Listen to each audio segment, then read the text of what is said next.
Go ahead and get started here as I finish setting things up for just a second, and we can get back to our BAUL PLART Master Mall Cop American Hero Extraordinaire. So last time we left off stream, I didn't even have any color on this guy quite yet, nor did I have a lot of these little accoutrements like the collar and the little walkie-talkie and the tie and stuff. I'm gonna cut off the tie and make it fit the composition a little bit better of the bust down there, that little V shape. But let me go ahead and grab my chat. I always forget to open this, I'm sorry.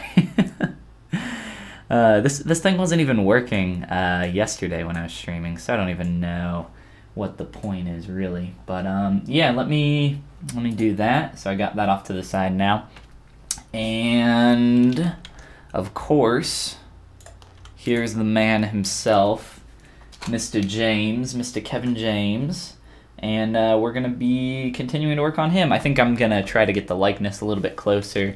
You know, obviously we're going for a particular style here, but I think we can still make it look a little bit more like the Mr. Mall Cop. Alpha, welcome. Getting in early as I see. I like it.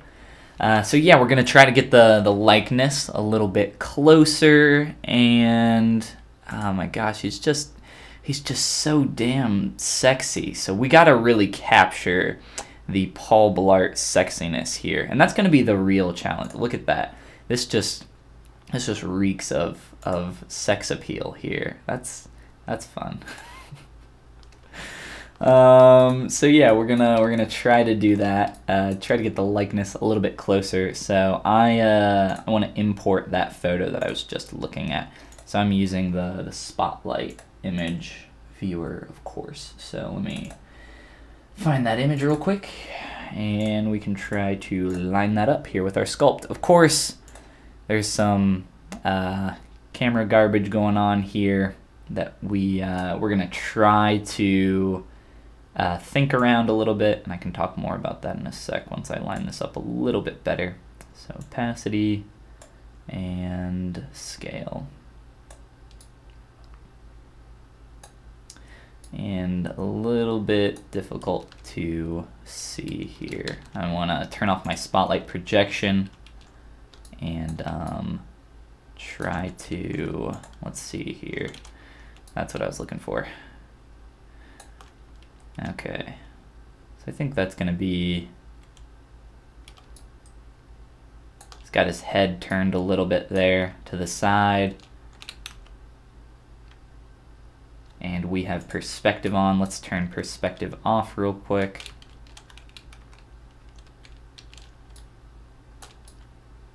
Try to zoom out, or zoom in just a little bit more here.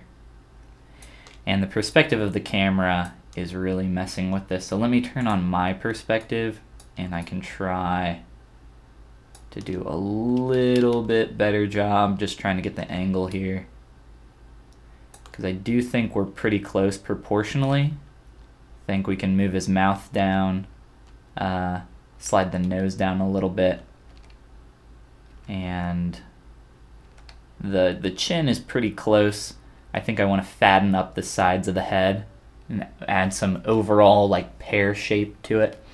But other than that, we'll see what else we can do once we get there. So to save this view, movie timeline show, and I'm just going to click a dot on there so that I can move this around and then get that view back if I need it.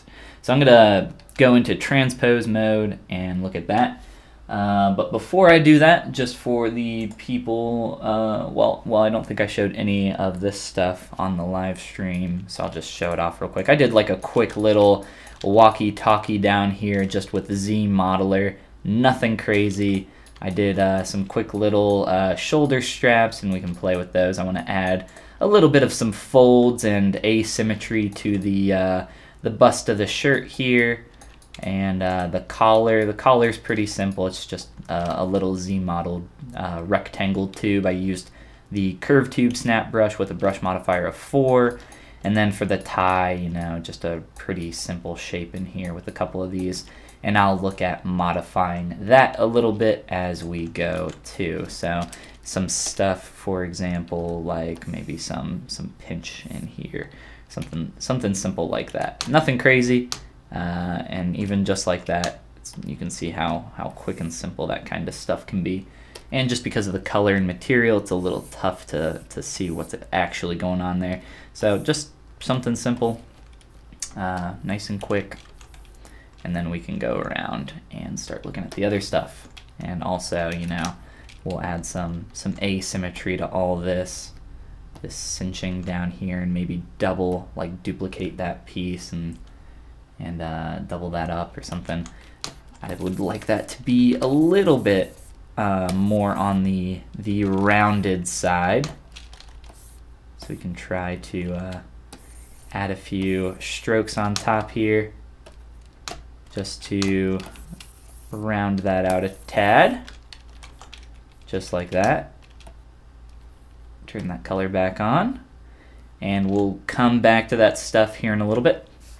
But we can go ahead and turn on transpose mode and adjust some large proportions, do some asymmetry stuff, and play around with this, and think about what else we want to do to our mall cop during this stream.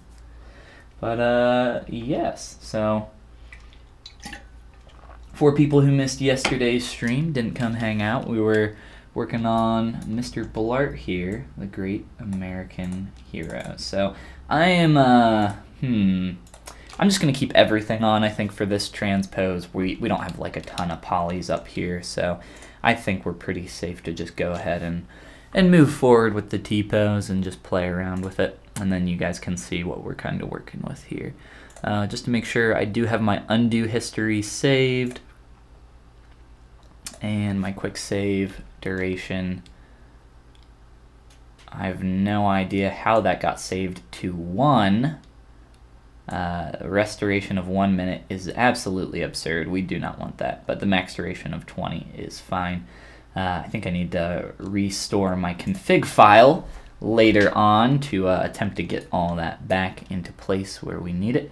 But let's go ahead and grab this view and lower our mouth, mustache, and nose, and teeth, of course. We just have a little cylinder in there for that. So just a little bit of a mask up through here, as well as masking off those completely. Softening that. And I want the transpose tool perfectly straight down. And I just want to pull down a little bit.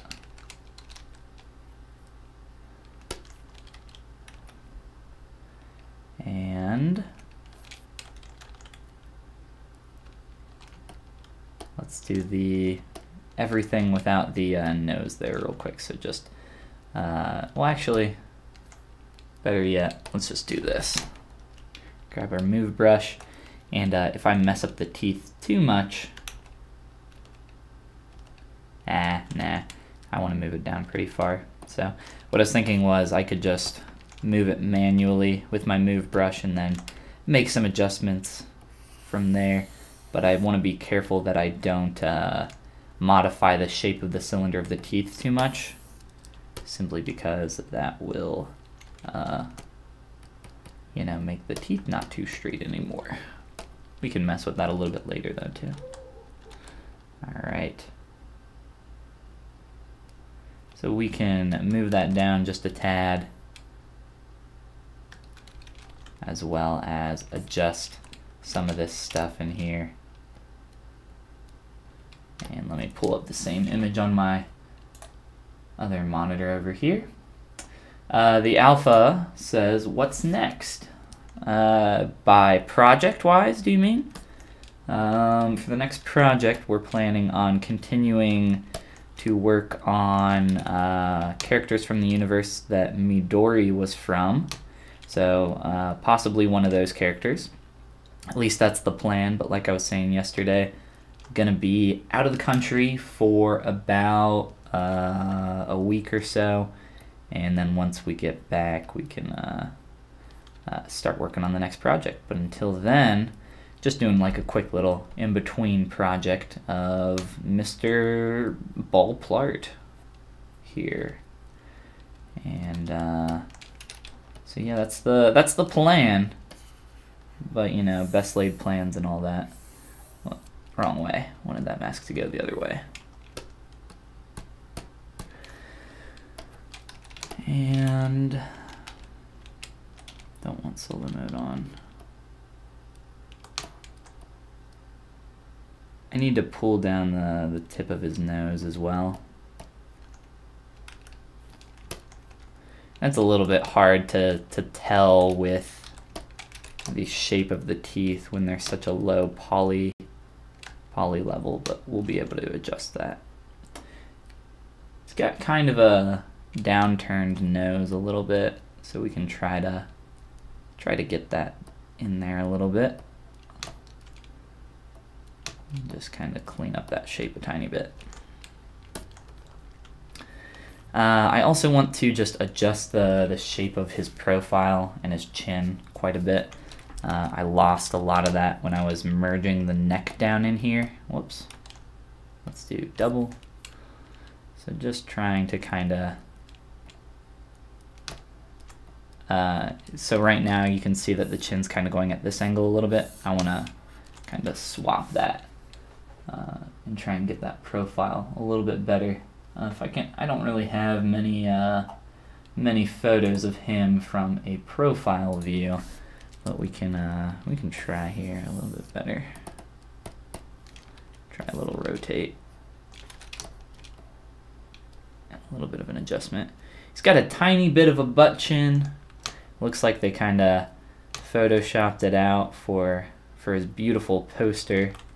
Those dirty cheaters, but that's okay. I think I like him more with his butt chin. So just a little bit. It's pretty subtle here in the low subdiv, but once we get this highest subdiv back, you'll be able to see it a little bit better. And I want to add a little bit of volume. All right, let's do this. Just to come on, just to make sure we get that. And I want to soften the transition between this lower lip and the rest of his chin, and push it in a little bit. It's a little bit of a strong transition there. Way too strong for my liking. So just kind of pulling this forward to add some volume there. It's kind of pushed back and depressed a little too much for the fat that would be present there. Trying to just pull out this entire lower portion here. Let's do this so I can see a little bit better. Just using the select lasso to work with here.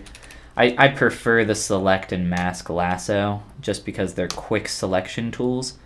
So typically I'll start with one of those, and you can switch those up through here by holding the Control or Control Shift keys. So I'll start with one of those and then switch to another brush if I need to make adjustments to that mask or selection, but I think those are some pretty good starting points for those selection tools. So that's my recommendation. I use just a quick little hotkey pop-up menu, and if you look up here in the top left, you'll see my menus. I have a custom menu that I made, and you can look up some tutorials on how to do that. And then all you have to do is set a hotkey for your menu, and you can kind of pull it up wherever you want. Pretty useful. I put all my most used stuff in there, hence why this is called most used, but good little trick and tactic for you. So I can do that. Now I've pulled this forward so much it makes it look even a little bit more crazy through here. So we're gonna go back to our subdiv levels here, get out of T-pose, and then we'll adjust that transition there a little bit more. So we'll play with that. All right. So adjusting this transition next, and then adding a little bit more pear shape, a little bit more fat up through there. And I think in general, we got a little bit too much tapering happening here with the chin. Maybe not though. It's a little hard to tell just based on, again, perspective of different images. So I don't want to move this image, but we can try to line that up a little bit better. So it's a little hard to tell there. And we've done a decent job of lining that up just based on our perspective versus the perspective of the camera. It depends on the length of the lens. It depends on just how close they are to the subject. If there's like, pictures can be deceiving. So just be aware of that factor. So we can kind of come through here and try to work on what I was talking about earlier, kind of softening that transition, adding some volume up through here. I'm going to switch to my Folly clay material just so that I can see a little bit better.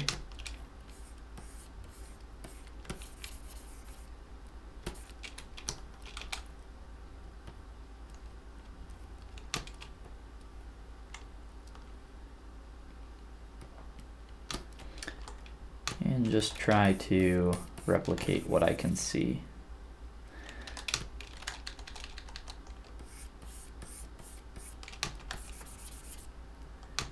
If you guys are familiar with Scott Eden, sculptor, not just a ZBrush sculptor, but just an excellent source for knowledge on anatomy and all sorts of very useful information. But one of his kind of famous quotes is he always says, "Sculpt what you know and then what you see." And I think I totally agree with that. So if you're sculpting a face, or maybe you have a very particular style, stick with what you know first, and then what you see in your reference. But we were talking yesterday, somebody had asked the question about using references for anatomy, or if I just kind of knew it by heart at this point. And I said, absolutely not. So always, always, always use a reference. Your work will be better for it, is essentially what I was saying yesterday. And you know, even the greats, like the great people who are kind of somewhat proclaimed anatomy experts, like Ryan Kingslyon or Scott Eden, those people, they still use reference. And they're not ashamed to use reference at all, and you should not be either. Reference is a necessity to have good work, to have quality work. Youpie, what's going on, man? Spectre Dave, I don't think you were in the last stream, so welcome. We're hanging out with BAUL PLART here, and having trouble streaming you in 1080p? Well, drop me down. I don't know if you can drop me down some pixels, but my stream health is green, still good. So I think everything is good on my end. But yeah, keep me posted if you guys see any stuttering. I remember it was a couple weeks ago, we were streaming all week long. We had a bunch of issues on the stream, and just with like stuttering and stuff. But since then, it's been all kind of cleared up after I tweaked some settings. So it seems like we're all good in that area now. But again, just let me know, keep me posted. I'm not like sitting here watching my own stream the whole time. I got enough that I have to kind of keep my brain on at once. So any more than that, I can't really focus. Let's add a little bit of volume to this upper lip. One fuzzy upper lip, please. Oh no. All right. So I'm just kind of masking that off and softening it as I see fit. Switching back over here and then pulling down with my move brush to kind of add some volume. It can be a little tough depending on where your light is in your scene. So if you look here on the underside of geometry, depending on where your light is again, it can create some shadow there. So turning your model upside down so that now this is the top portion of my mesh in a way from where the light source is coming from. Makes it a little bit easier to see these areas and add some volume in there. So a little bit of a trick there to work with that. Let that quick save. And let's see here, how's my poly groups? Okay, so I'm gonna try to just select this, switch on back around, and see what that looks like there. So we got a little bit more volume in that lip, a little bit better. I think we maybe pushed it a little too far over here. So just kind of knocking it back with the trim brush a little bit and adjust what we just modified just a little bit, just push it in.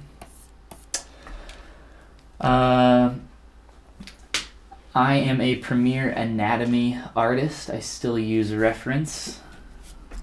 I think you were trying to say Premiere there. I'm not positive though. Yeah, absolutely though. Always use that Reference. I'm not really even sure. Maybe not Premiere because I don't know exactly what a Premiere Anatomy artist is. All I can think of is the editing, video editing software for Adobe Premiere.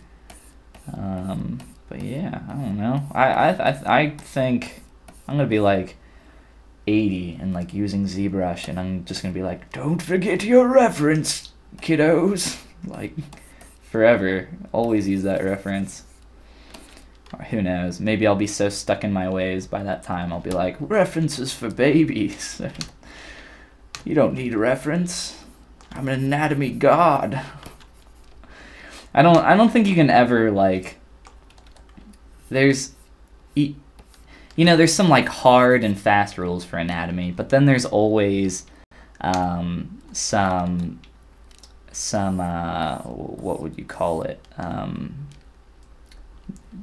I can't think of the word, but differences for the rules, so exceptions. So you always have exceptions for stuff like you might have somebody with an injury and now their muscle doesn't do exactly what it was supposed to be doing previously, or sometimes everybody's asymmetrical a little bit at least, and sometimes you can have some asymmetry in muscle definition, especially if you're looking at the abdominals and the obliques.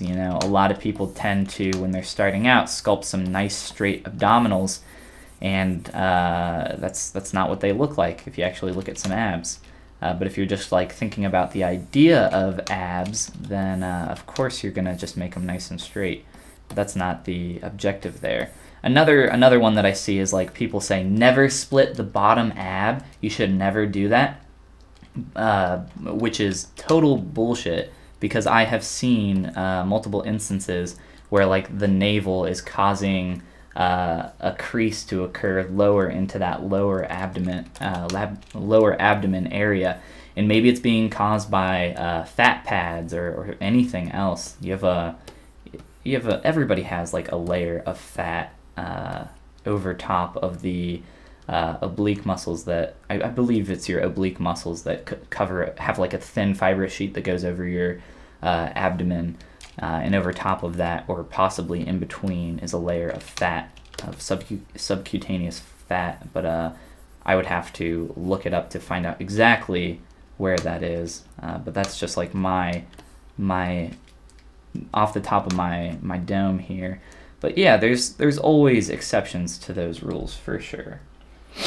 HUD boy, how's it going? Welcome to the stream. Come to hang out with Mr. Paul Blart, I hope.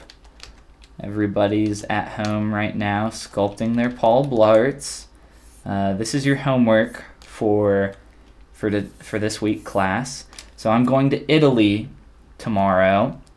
When I come back, I want to see everybody's Paul Blarts on my desk by 3 o'clock, December 10th, 3 o'clock p.m. EST. No ifs, ands, or buts. Anybody who doesn't turn in their Paul Blart homework is banned from the stream forever. I think that's what we need to start doing, guys. We need to start doing homework assignments here at the Folly live streams. And those who do not do their homework just get banned from the stream for like a week or something like that. It's like, yes, we will do work now. We will actually get stuff done. I'm gonna be a slave driver from now on, guys. I'm gonna be real tough on you. I need to see some Paul Blarts right now. Only here for like 5 minutes, but it's better than nothing.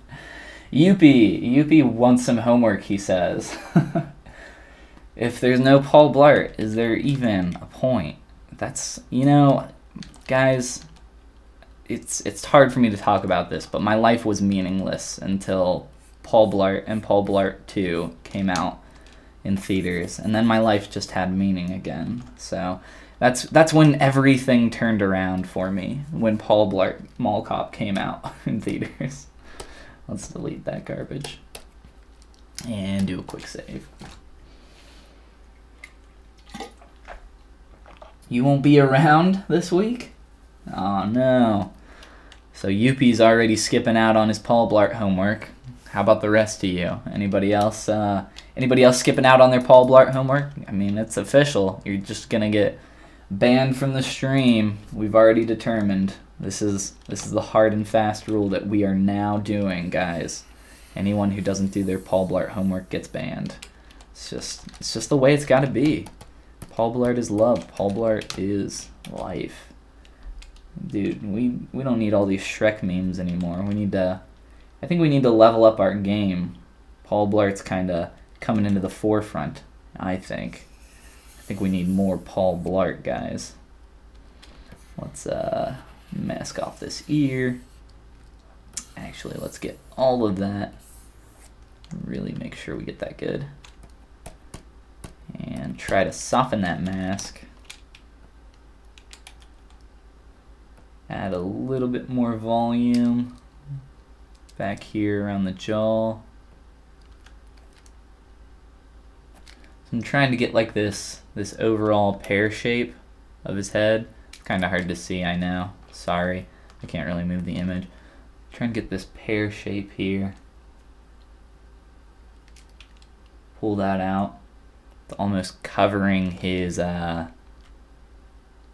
lobe of his ear here.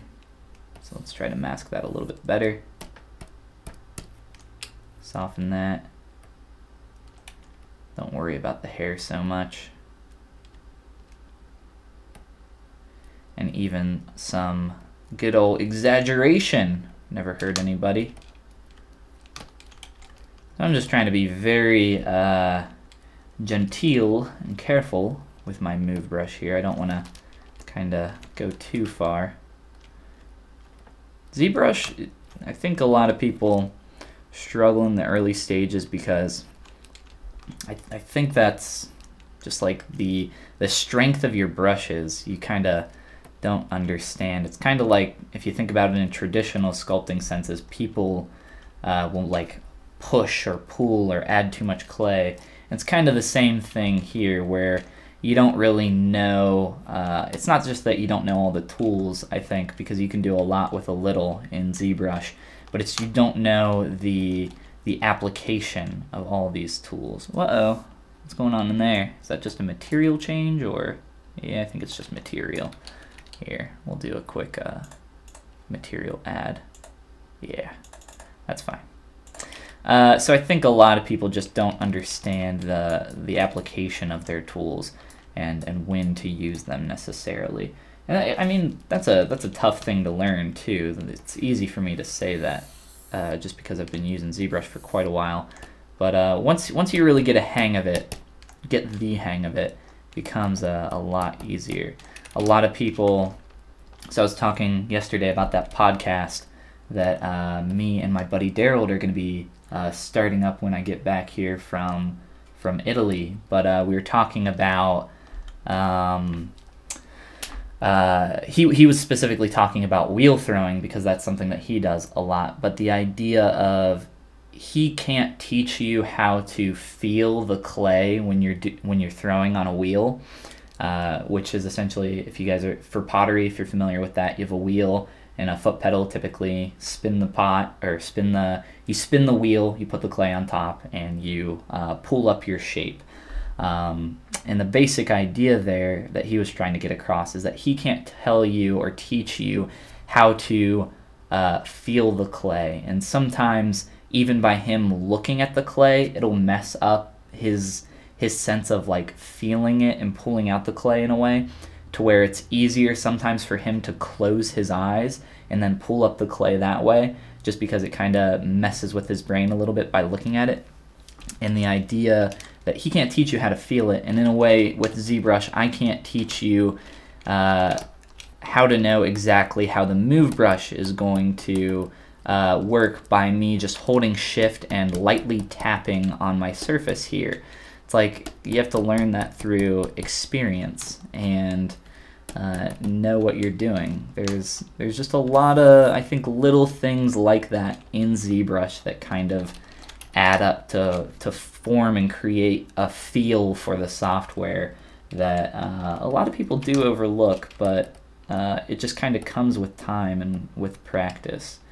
But yeah, it's something that I don't know if you can't teach it, but it's something that's really difficult to teach in a way, just because it's so subtle and unique to individual tools and processes, and I think it's part of your own pipeline in a way where you're going to learn what works best for you. But yeah, it's tough. ZBrush is tough. So I guess that's what I'm trying to say here, guys. ZBrush is tough. Don't feel bad if you suck at ZBrush, because it's tough.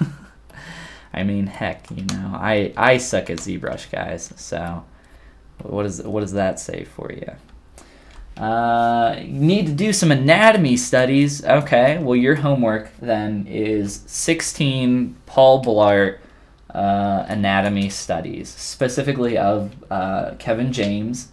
I want you to pick 16 different images of Paul Blart and sculpt 16 different features of Paul Blart.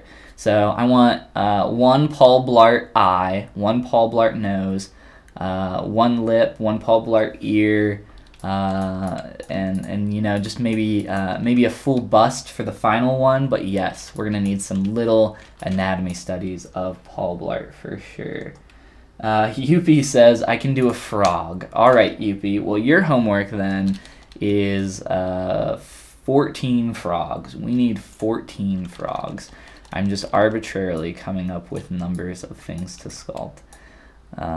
So yeah, that's pretty much how I study. I just come up with arbitrary numbers of random things to sculpt, and then I do that. No, that's not true. That's not how I do anatomy studies. If I'm doing a particular anatomy study, maybe I find like an artist and I really like their style, and I'll just try to replicate that as best as I can. Or maybe I'll find like a really interesting part of the body that is just like, oh wow, I never knew that there were actually 4 different segments to your pectoralis muscles.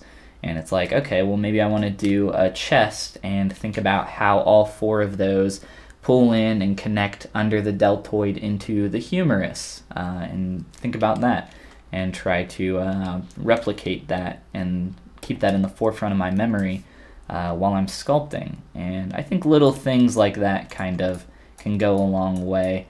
I think trying to bite off more than you can chew is something that happens pretty often, especially for people that are new. But I of course do it as well. I'll bite off a lot more than I can chew on some project that I end up spending 3 times as long on than I really wanted to, and it goes way too long. But hey, look at that! I think we're getting a little bit closer in our likeness. So we'll get there, Mr. Blart here. Damn. So Yuppie's not excited about his frog homework. Paul Blart Anatomy Studies, go. I gotta sign off now. HUD Boy is signing off. I'll try to have some pieces of Paul Blart ready for when you're back. Have fun on your trip. Thank you. Appreciate it. Look forward to seeing your Paul Blart Anatomy Studies when you get back, or when I get back. Sorry. That'll be a good old time. But yeah. So let's see. What do we want to do with our Paul Blart? I think we've gotten the weight of the face quite a bit closer here. We can maybe play around with these eyebrows and think about pushing these in a little bit. And I would like to thin them out. So not only that, but I'm going to do this to, well, that's going to end up changing the angle a little bit too much, I guess. So I'm just going to mask lasso very poorly. You can also use your mask curve tool. That one works pretty well. I'm a pretty big fan of that one myself. So pull those up. I just want to make them a bit more thin, and trying to find another good pick of Blart. Man, his eyebrows are on fleek. Depending on if you're looking at the photoshopped movie poster or not. It's got a pretty big arch there out towards the end. Oh, he's very beautiful, guys. This is one sexy Kevin James. Alright, and looking at the hair, I kind of want to turn off perspective. I want to pull out this middle segment here. Do that on both sides. Get it a little bit more accurate to the shape of his hair. Even though it's, you know, such a simple thing that we got going on up here, I think this will add quite a bit to the 3/4 view and profile. And it takes a little bit of a hard step there. We can try to do that a little bit better.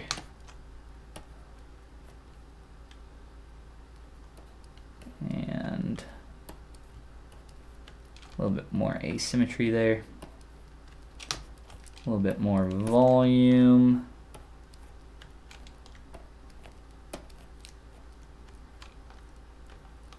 Oh yeah. That's one sexy Paul Blart. I never thought that I'd be sculpting with just a very sexy Paul Blart. But here we are. Dreams really do come true.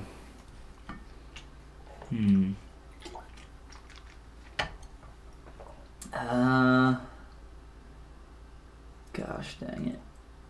All these pictures are so stupid. There's so many just photoshopped pictures of the Paul Blart. Yeah, let's do this one. Paul Blart smile. Yeah. My Google search history looks like a serial killer's Google search history. There's just so many photoshopped pictures in here that's hard to find. Ooh, there we go. There's the back of his head. Yeah, it was square cut. That's what I was thinking. Oh man. All right, so we'll kind of square that off in the back. Try to get that a little bit more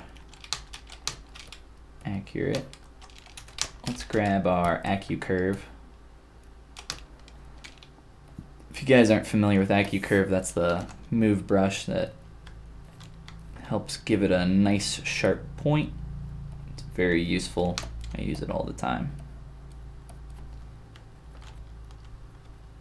And just try to, again, square it off there.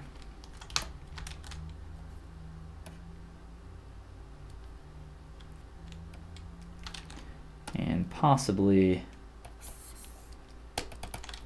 yeah, we'll step on down. Just pull that in a little bit on each side.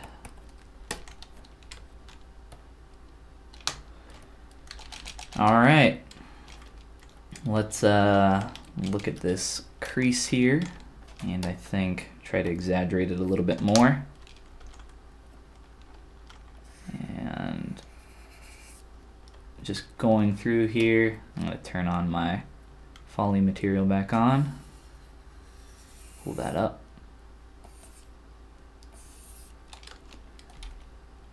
Get a really hard cut through there. Switch over to my pinch brush and holding Alt, a little bit smaller radius. Try and pull that in. And not as clean as we would like. We can adjust that pretty easily though. Some tricks here we'll look at. Just using a large move brush. And going back through with our pinch.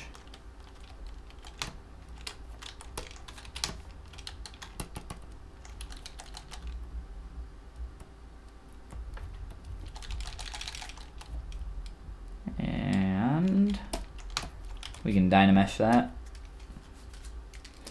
No, I would not like to freeze. I rarely ever freeze my subdivision levels when Dynameshing. Kind of defeats the purpose of my subdivision, or my Dynamesh there.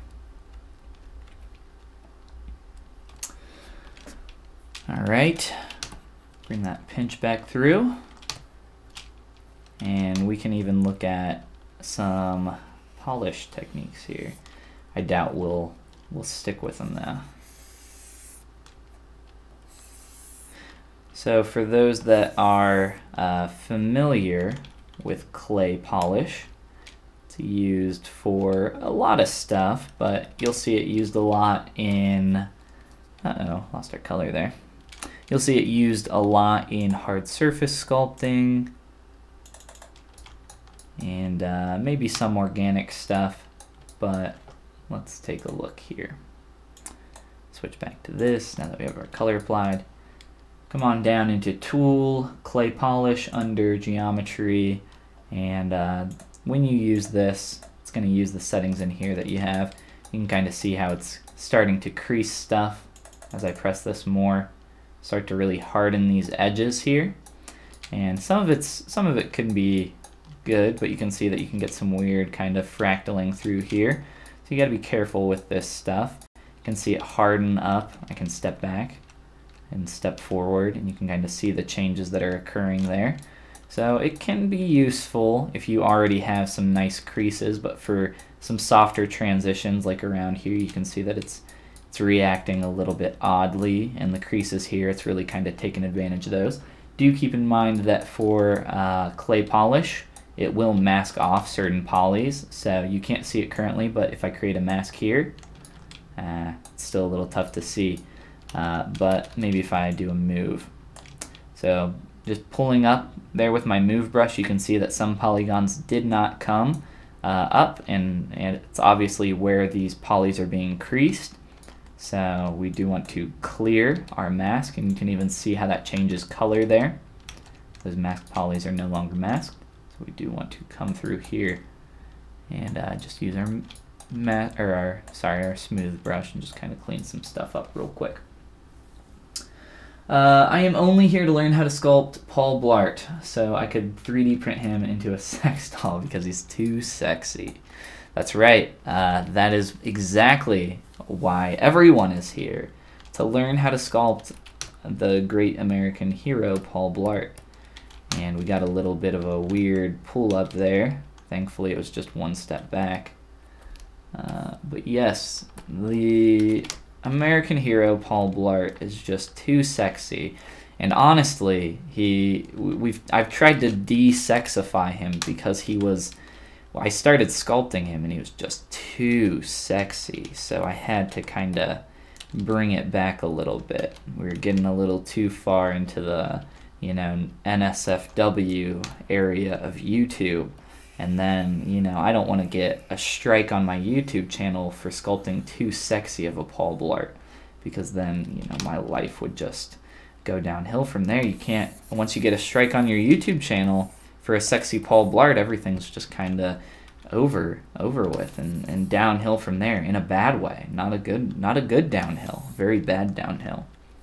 So got to be careful with the sex level of your Paul Blart. So keep that in mind, guys. If you're sculpting your own sexy Paul Blart and you're posting it online, just make sure that you're adding those NSFW tags, or else they'll get you. The internet police will come get you. Be knocking on your door. So I'm just trying to clean up BAUL Plart's hair a little bit.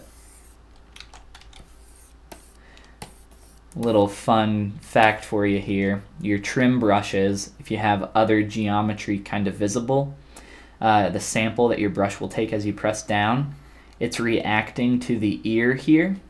So because that's within the sample range of the brush size there, it's reacting to the ear, whereas if I just kind of turn on solo mode, the brush isn't going to react quite the same and quite as strongly as it was there. So just a little tip for you if you're having some trouble with some of your trim brushes. But yeah, I think just to clean this up even more, I'm gonna polygroup that. I am going to take our long locks of love and remesh down to 1. And then reproject on up, get that hair spick and span.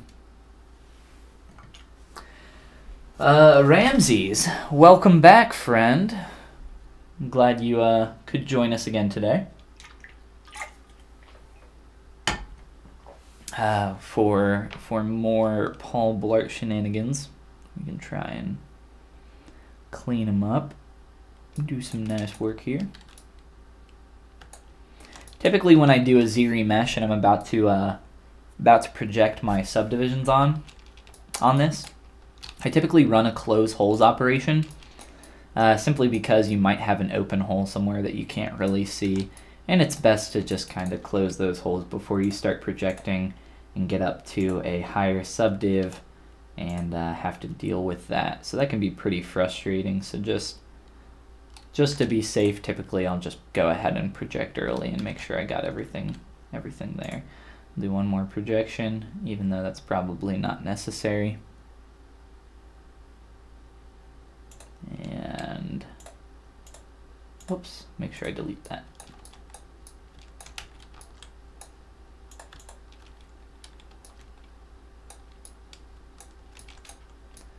All right, BAUL Plart, looking very handsome.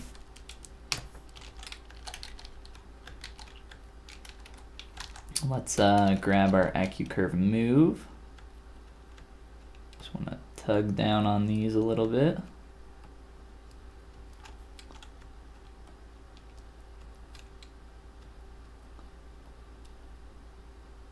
All right. He looks fantastic. How could he look any more blarty? No, he could. We could get the likeness a little bit better. But yeah, I think I want to look at some of this stuff down here and maybe add some simple folds to this shirt. Play around with, I need to chop off the tie and maybe add some little folds in here, some asymmetry and some stuff as it's a little too asymmetrical, but that shouldn't be too hard to play with. Just a large move brush to add some general asymmetry, and then we can do some folds and some stuff like that. As well as on the collar here, we don't want this to be perfectly symmetrical. No sir. Raphael, how's it going? Welcome to the stream. I'm not sure if you were here yesterday or not. I can't remember. But yes, we're working on a Great American Hero, BAUL PLART. As you can clearly see, he's getting there. He's getting more and more beautiful with each brush stroke. So soon enough, we're gonna have, you know, I'm just gonna put this on Shapeways and call it. I'm just gonna be unabashedly, unashamed, and just put Paul Blart most sexy man alive. Download now. Here you go, and you can get your Paul Blarts on Shapeways. You know, I think it's important to have a 3D print of Paul Blart on your desk, guys. And I think this is gonna be it, guys. This is gonna be where it all begins, and then from there, again, it's just all downhill. Who do I top with Paul Blart? You know, how do I top that? That's almost impossible. Other than Paul Blart 2, right? And that'd just be another Paul Blart, so I don't really know if that's really much of a, it's more of a sidewards move than an up or down. But yes, I think I am going to need a Paul Blart sculpt on my desk. We'll add it to my collection. Just a bunch of, right now I'm just adding some crappy volume strokes in here and trying to keep them pretty dirty and asymmetrical. And I'm gonna cheat a little bit and move this because it's tough to get some volume down in this crack here. And just a quick Dynamesh, quick pinch in, again, and try that. I think it's gonna be, well, actually, let's do this.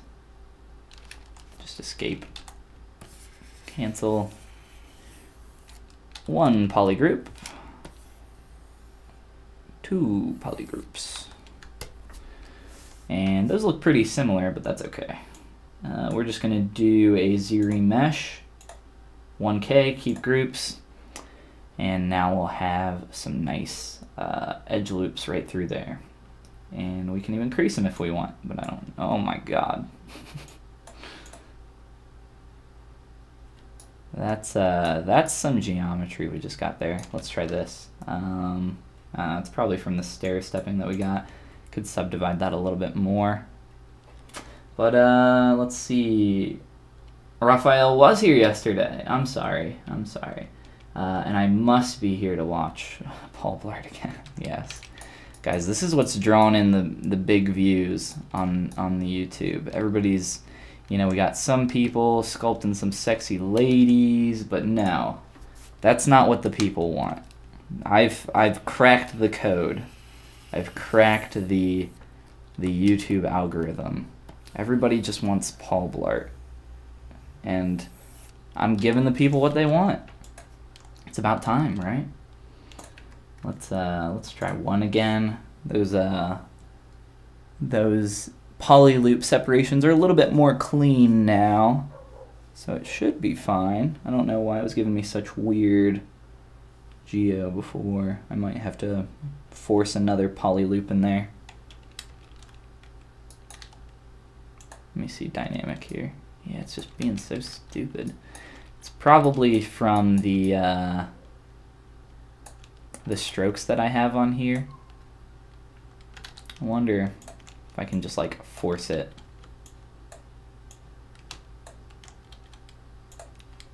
Force it to do what I want just by throwing in some more poly loops.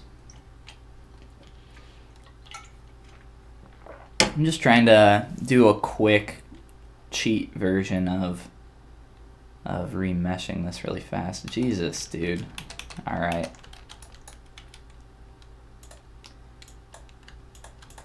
I just wanted you to do a thing ZBrush. Just one thing. One thing. And you won't do it. That's okay. There's a million ways to do anything in ZBrush. And this is for something that's such a dark color, it doesn't even matter, so. And fix my boop, boop, boop.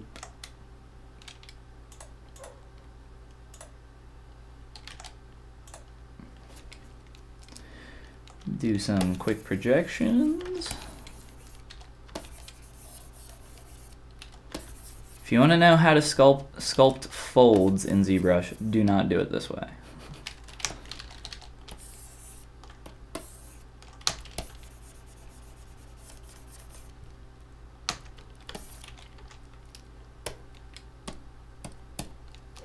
You shouldn't say don't do it this way, but don't do it this way.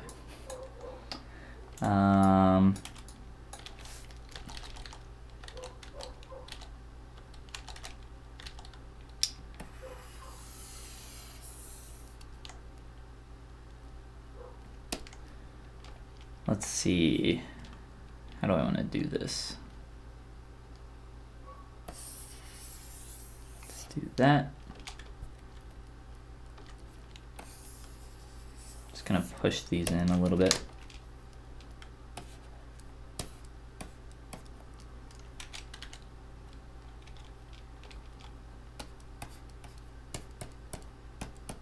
Really lazily.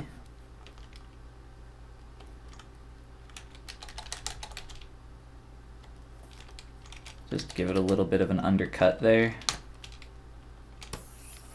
Get rid of that. I don't want to select that on accident. A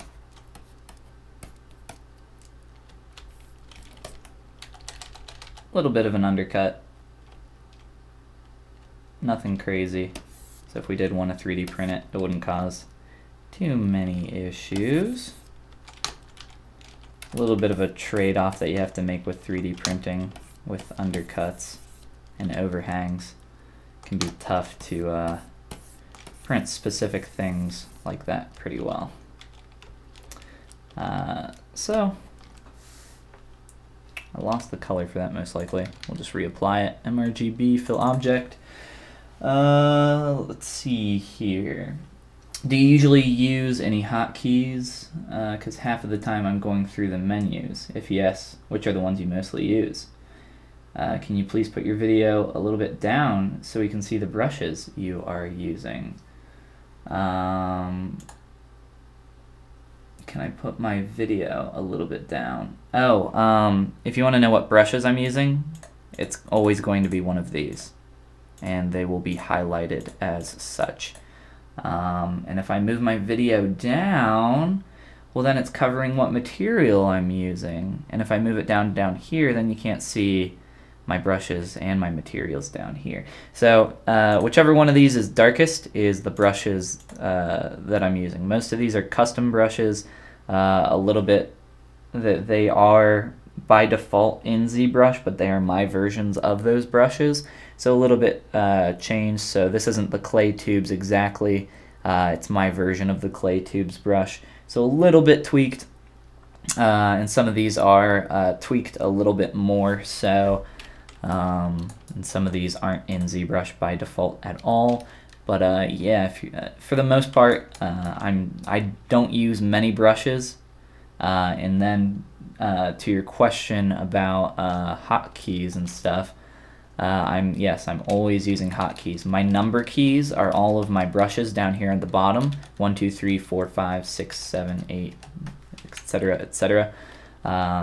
And then in terms of other quick little menu pop-ups, I have a hotkey that opens up my menu up here, my Follygon menu, which is a custom menu, and it has all of my most used stuff in here, which is why it says most used.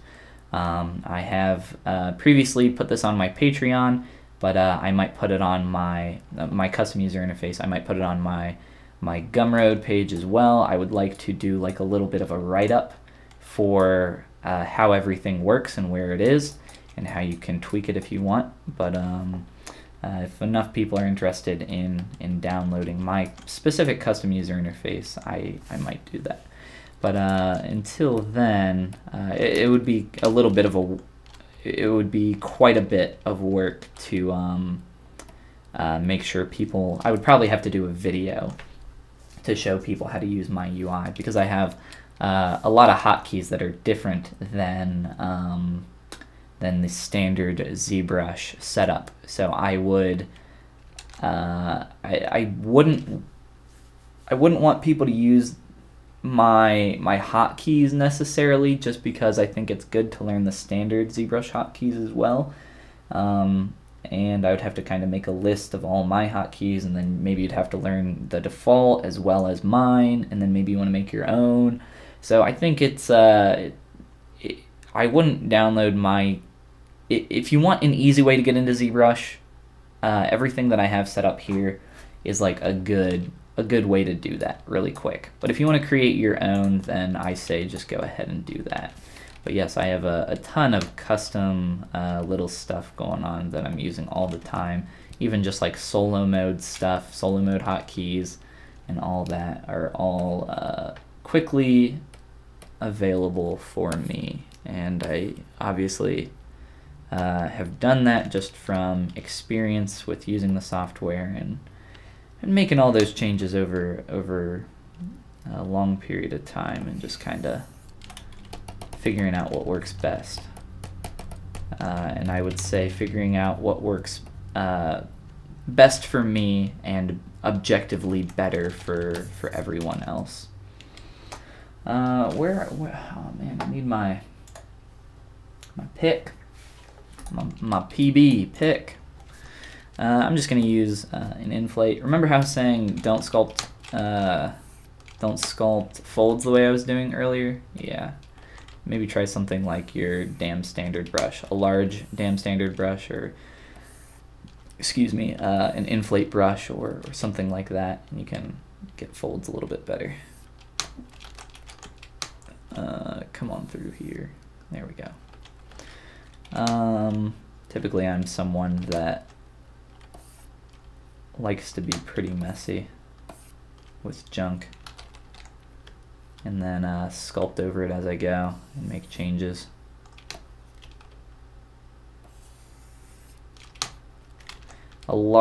This isn't a damn standard brush, but it's pretty close. You can kind of get the same interactions here.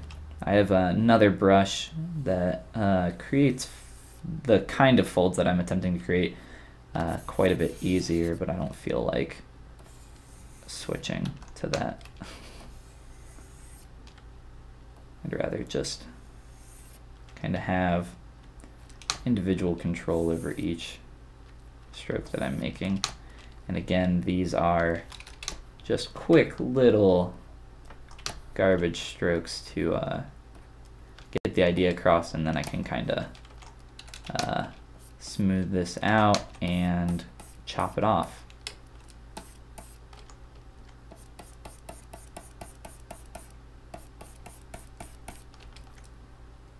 So try to get some really tight curves up here towards the top, and then blend it in down here a little bit more.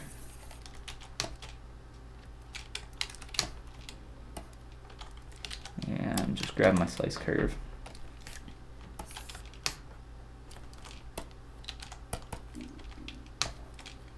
And we'll just do the same thing that we did with the last piece, I think. And turn off keep groups. Low as possible. And I'm gonna go back through there and pinch those and kind of blend them into that garbage that I made down below. So, quick subdivide and project, and just kind of repeat that process up through until you feel like it's at a level that you're good with. This is a little bit high here for this piece in terms of poly count, so we can step it back down if we need to.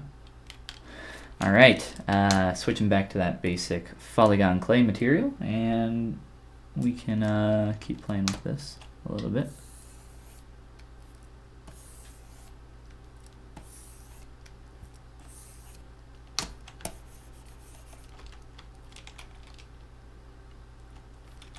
So just a quick pinch brush here, pinch brush plus lazy mouse.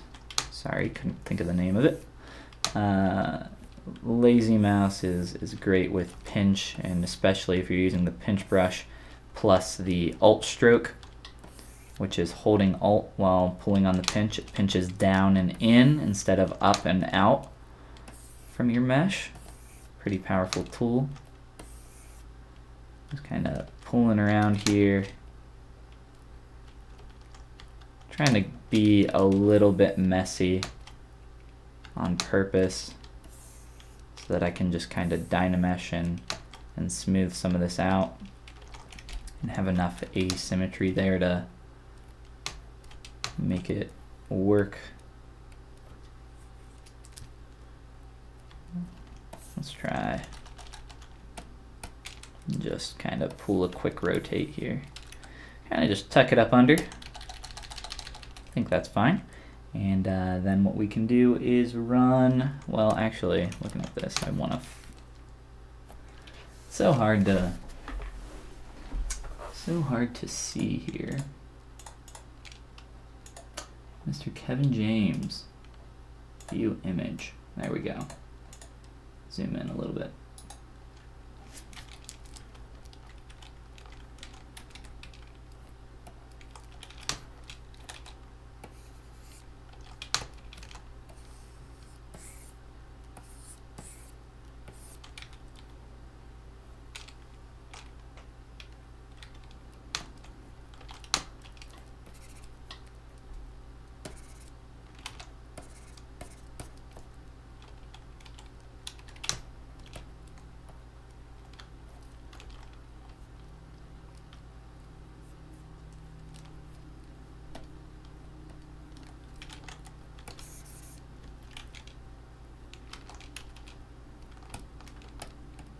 We'll do the same thing to this piece.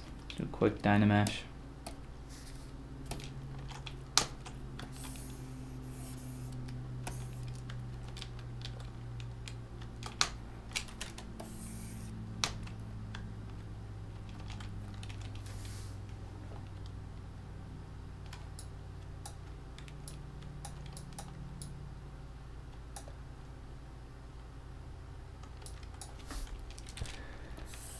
Honestly, when you're working with folds are tough, but there's some little tricks that you can do with masking to create some really cool folds, especially if you're doing something like a cape or something like that. You can mask stuff off and make adjustments to different segments of your folds, and I think that's one tip that I kind of learned a lot later than I wish I had.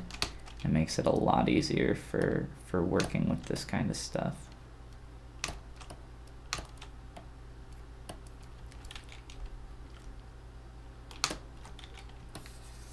Lets you do some neat stuff like some bunching up. I'm trying to do that.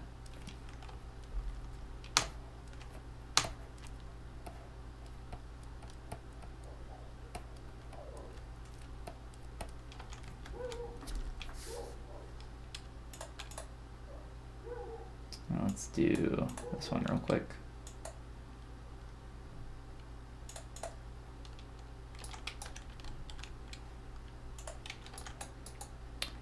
Give me delete edge loop.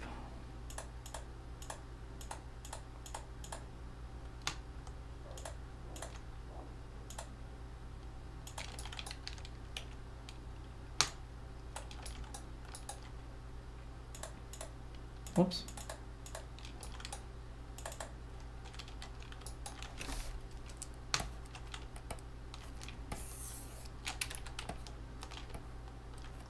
Obviously, the lower the polygon count, the easier it is going to be to adjust your geometry.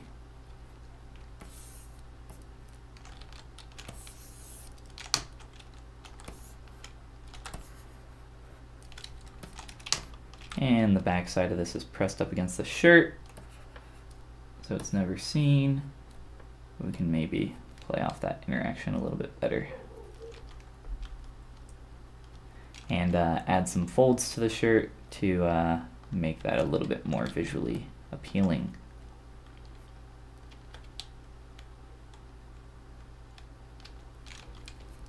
All right, duplicate. Try this once more. This time at 1K. I just want to get this a lot more clean real quick.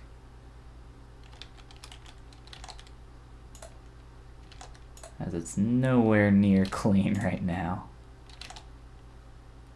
And it's the little things that add, I think, to you know, a character as a whole. Like I said, the color of this is so dark that I don't think it's going to be a big deal, no matter what. Like that. It's so dark that, let me turn on everything with that. So dark that it's not going to be that big of a deal, but just the way it catches light a little bit through here, we can maybe just kind of soften that as it kind of bleeds down into this lower portion. So soften it up through there, and careful with your smooth brush again, it's just very destructive. You can kind of see that.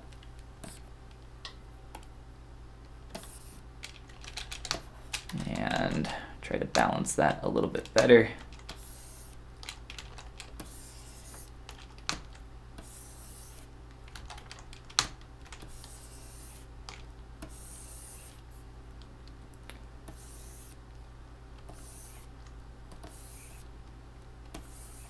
Try and taper those strokes a little bit.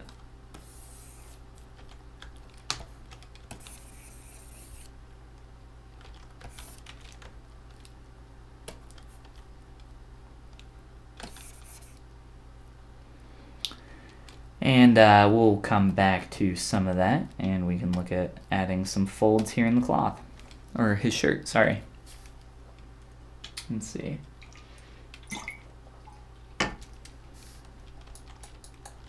Let me close that for now.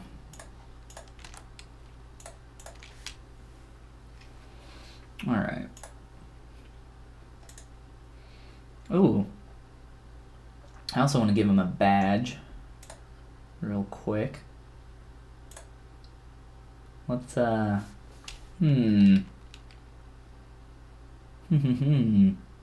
maybe badge might be a little more work than is actually worth it.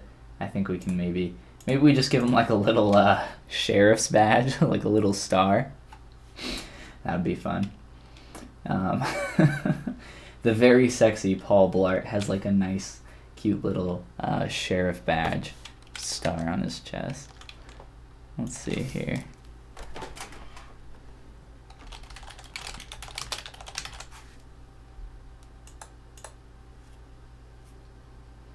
It's just a little cute one of these. I want it to be like as simple as possible. Sheriff. Yes. And it just says mall cop on it. Oh man. Creating the shape would be a little interesting as well, because I don't think this shape exists inside of ZBrush by default. So what do we got here? 1, 2, 3, 4, 5. So 10. A 10-sided cylinder, maybe. Let's see here. Delete those subdivs. Initialize. So I think a 5 cylinder Y. Is that correct? I think that's good. And then, you know what? There's a better way to do this. I'm just going to delete that. I like the initialize palette, but that geometry is not what we want. I want a cylinder 3D, and I want to initialize this one. First of all, let's get rid of the vertical subdivisions completely. For this, I think 10, is that correct? That looks correct. 2, 4, 6, 8, 10. And size and all that shouldn't matter. And a radius is fine. That's fine. Okay. So make polymesh 3D. Got that guy now. I can also crease these edges, edge loop. Crease that one as well. I don't know why that color is applied. Come on back to our BAUL PLART boy and append our PM3D cylinder.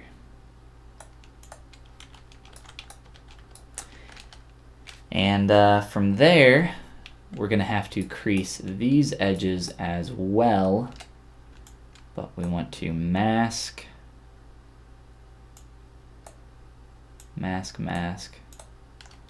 and I believe we're just going to try to do a scale op here. This is going to pull in towards the middle as well, so this we'll have to be creative here. So pull in.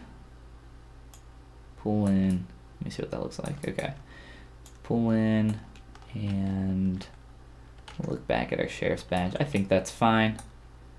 And then what we want to do is a little clip here and a little clip here. There we go. And we can make that a little bit more thin as well. The way I did that, I think maybe scale those in. Well, maybe not. Maybe a little. With the transpose line, by clicking that inner circle, you can perform a clip curve operation. So I like to use the slice curve most of the time, but if you're working with a low poly geometry, essentially what the clip curve brush is saying is that no vertices beyond this point, and it'll smush everything back down in, because I have that going perfectly perpendicular to that surface there. It'll smush all those in perfectly to that scale. So let's do that one more time here. I just want to push them in a little bit more, I think. So scale in from the middle vert. Not sure why it's centered down there.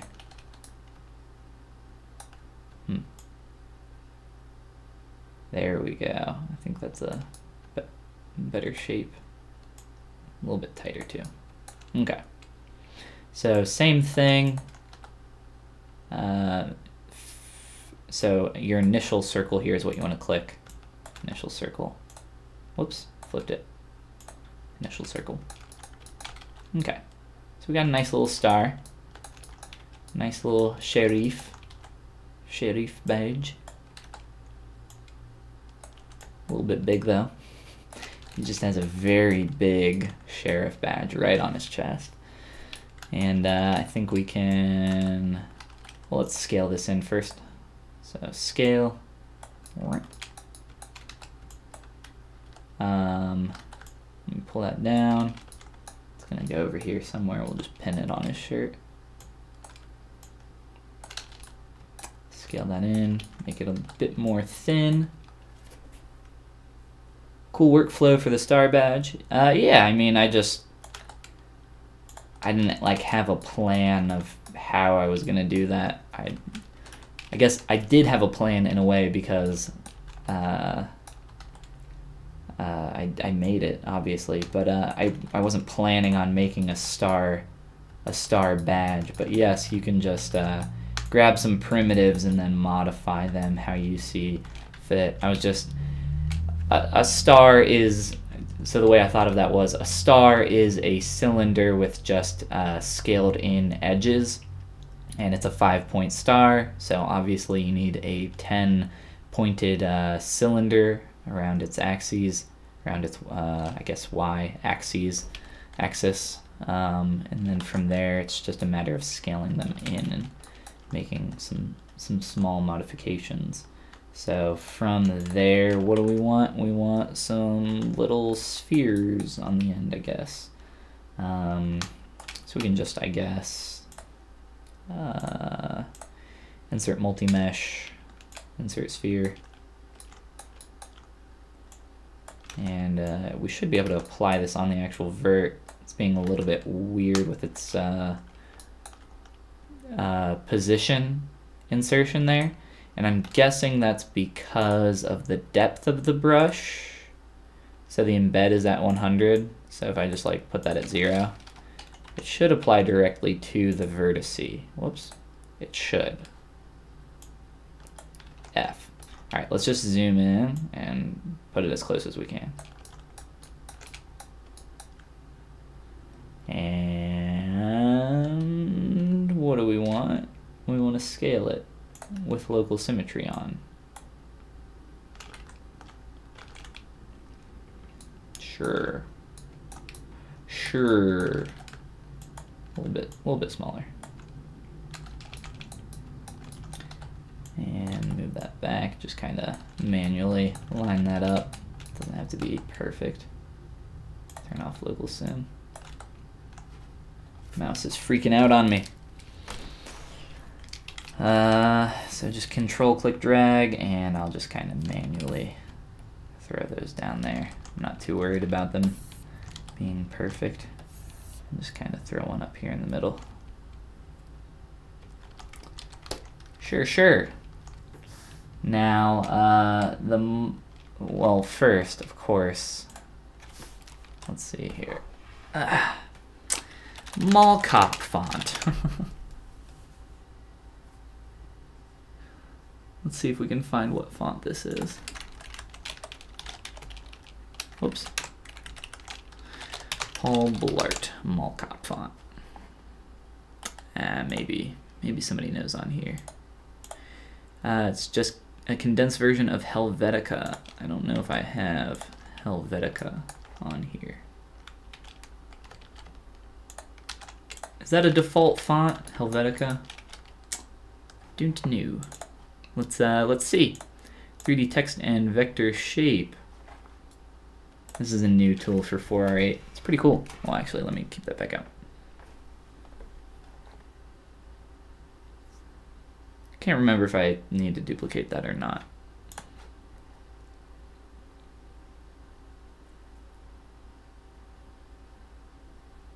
New text. Malcop.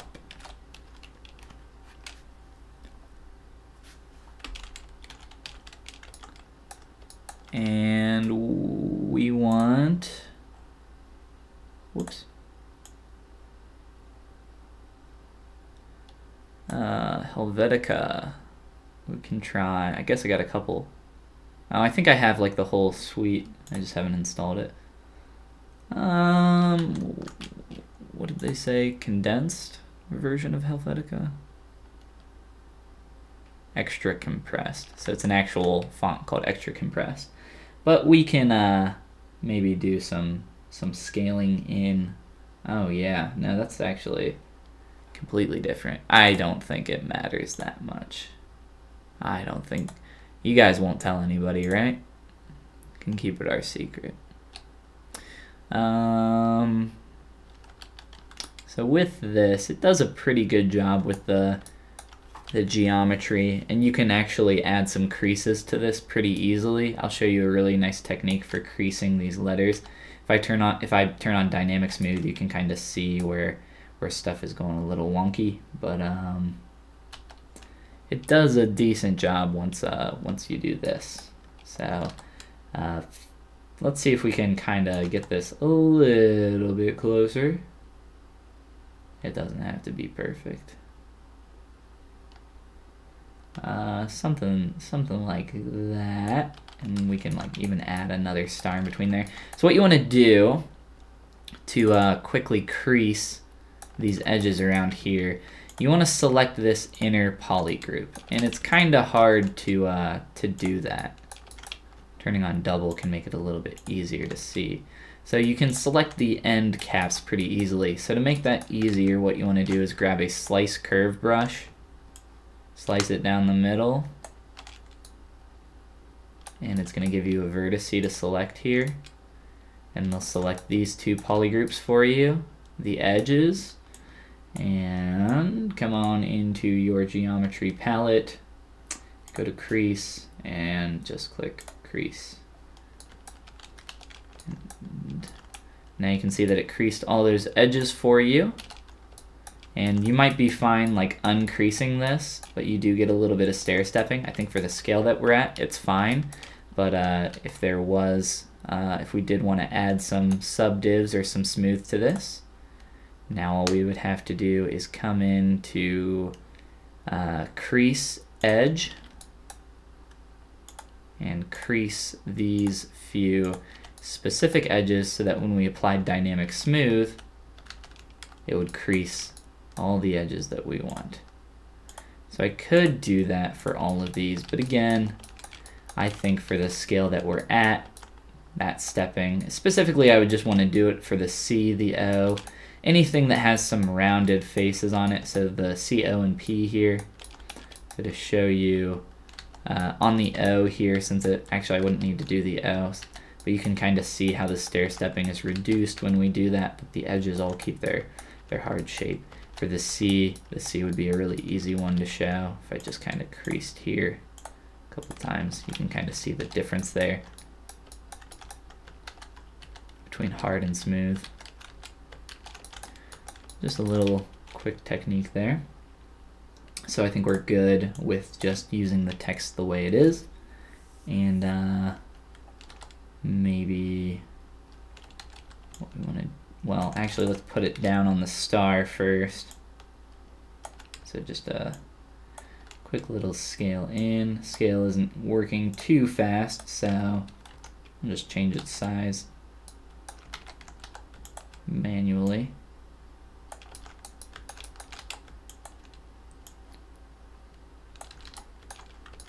And scale it right into here.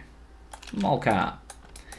And of course, the mall cop itself has a little bit of a star in between. So the way we're going to line this up is by using this vertex in the middle. So I'm going to pull out just like that. Press this inner white circle to get it positioned in the center and scale it in. And we'll make it a little bit smaller.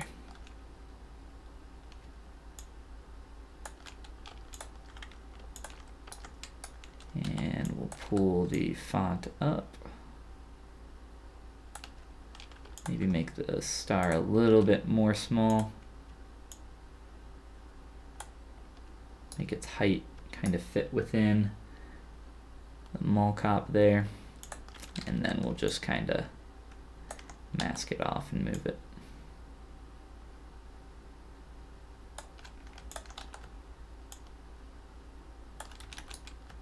Something like that.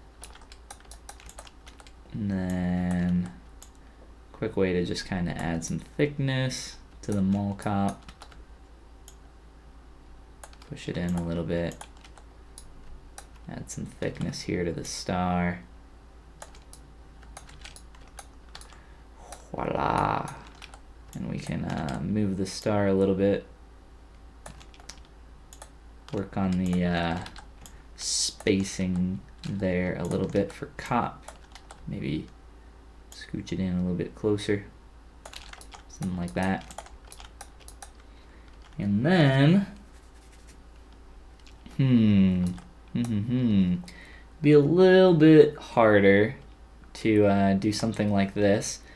So maybe if we wanted to put like a bevel around the text for the badge, something like that, would be a little bit more tough. I wonder if we can just evenly duplicate and inflate. I have a feeling not. Inflate's a little weird sometimes with end caps. It actually doesn't look like it was too bad.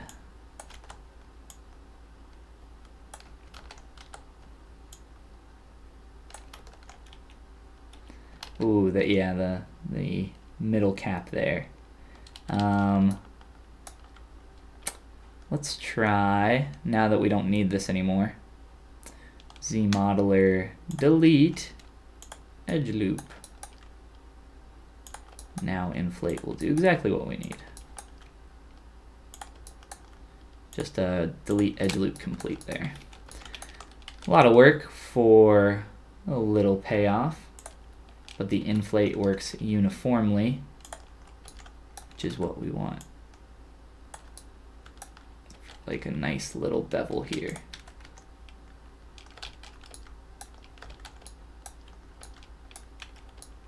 But as you can see, as we inflate a little too much, it starts to go a little wonky. So instead, if I can get that back, yeah, now it's starting to go all sorts of crazy. Another way you could do that is try to scale each one individually, each letter, or you could attempt to do a bevel edge loop complete. I have a feeling it's not going to work too well just because of the weird geometry that we have going on with these letters. As you can see, it's not wanting to do exactly what we want. Let's see, what could be another way that we perform that op? A slice curve, I think actually would work very well. So slice curve, and whoops, try to do a mask around these vertices, or even not a mask, but an extrude of an edge loop, or I'm sorry, a poly loop, same thing, and pull out that extrusion there, and pull out that extrusion. And essentially once you do one, all you have to do is click to get the exact same extrusion size there. So now it's just a click, one click, and one click, making sure that see that orange line, it needs to line up there pretty well. And then we have a nice little bevel around that, and I can make sure that that is going all the way in as well. So we gotta line that up a little bit better. And I can do the same thing on the star. So we'll just do the same exact method. Slice, slice, and extrude poly loop, just like that. And maybe pull that out a little bit more, just to evenly space those a little bit better. And there we go. And maybe I want to do the same thing to the larger scale star. We'll do the same thing. But we'll do it to try to get this a little bit closer to the other side. And extrude. And because that's so much smaller, the text that is, we'll kind of pull that out manually. All right, there we go. We got a nice derpy little mocap badge there. And I can just kind of merge all those down into one tool. Delete those.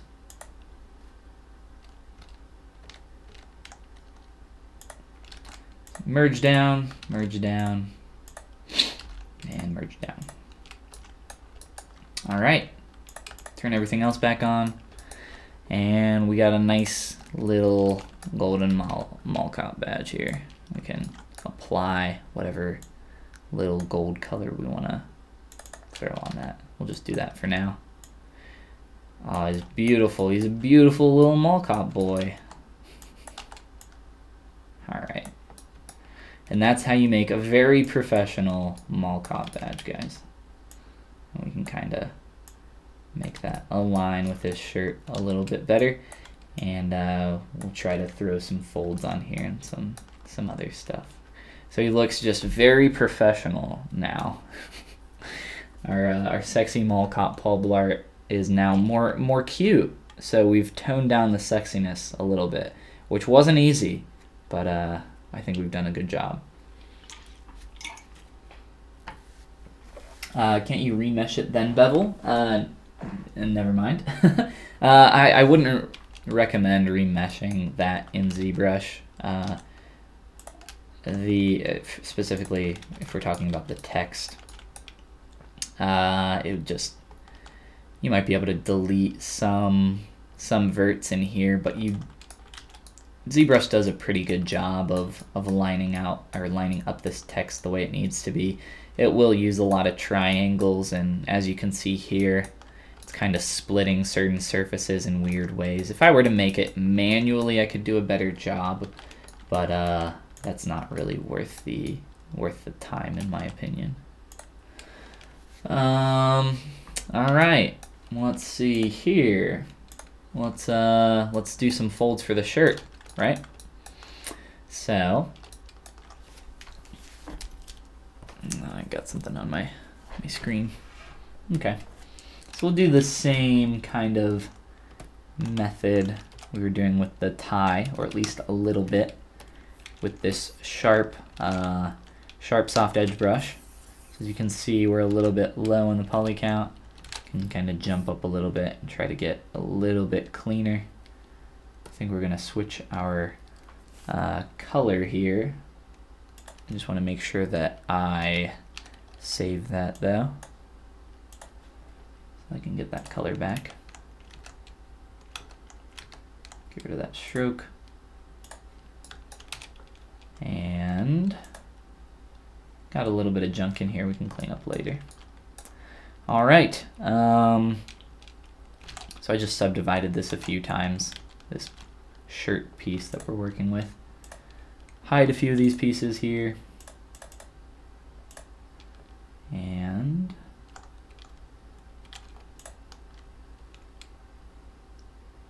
turn off perspective while I do this. Let me hide the tie as well.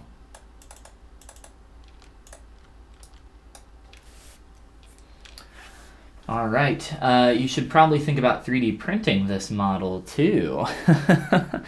Yeah, well, the way I modeled him, he's pretty much close to watertight.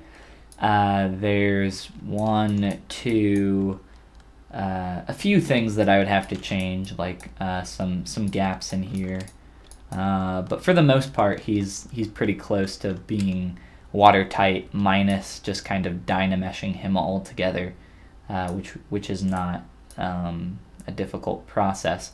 But when I sculpt with 3D printing in mind. So if we do want to 3D print him, I can throw it up on Shapeways or something, and we can all get a nice, sexy little Paul Blart for our desks, and that would just be.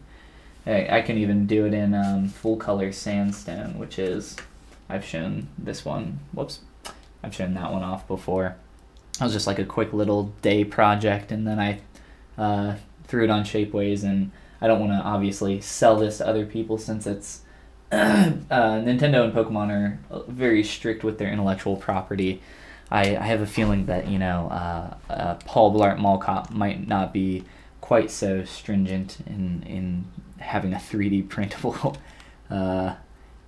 Kevin James, so we might be able to get away with actually having that on Shapeways. We'll see that. We'll think about it.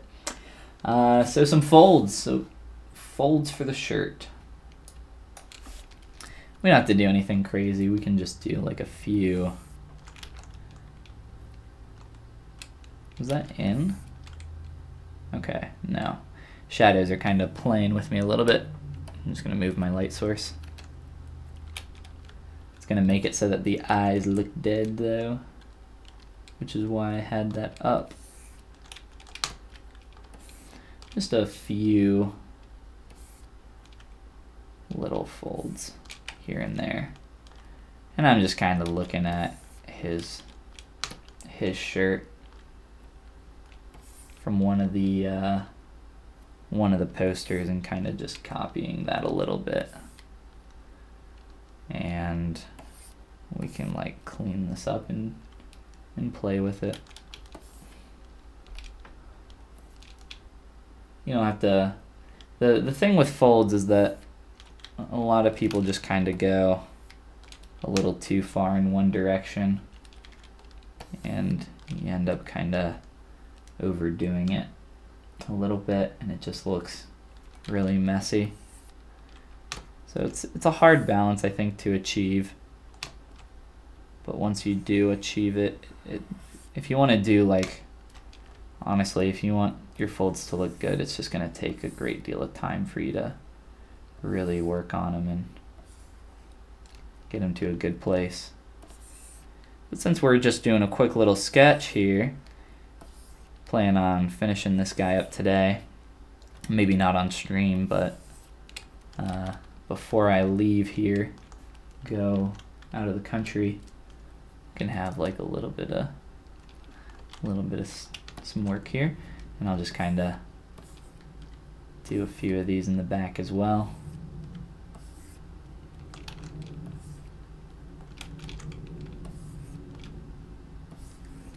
So I'm just using a combination of positive and negative for this brush, and again, let me grab my damn standard. You can do kind of the same thing with this brush. You might need to adjust some of the settings and maybe put a different alpha on it. This is it's a little bit sharp for my taste, so I prefer just kind of using this brush here that I have.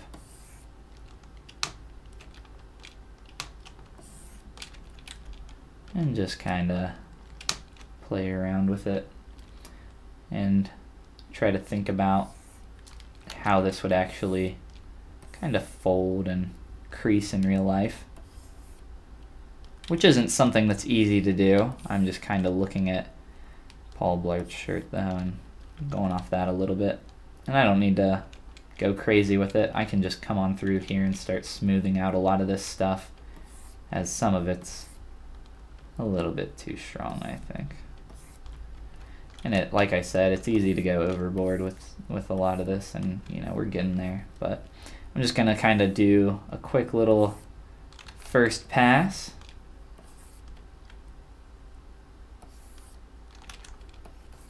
Oops.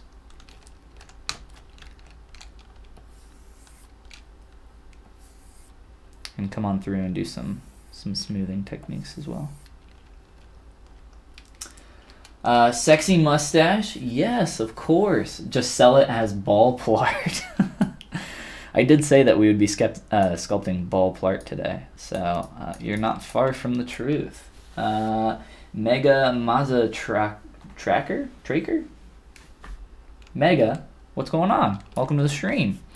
Very sexy mustache, yes, of course. I mean, this is Paul Blart we're talking about, who won the 2017 Sexiest Man of the Year award.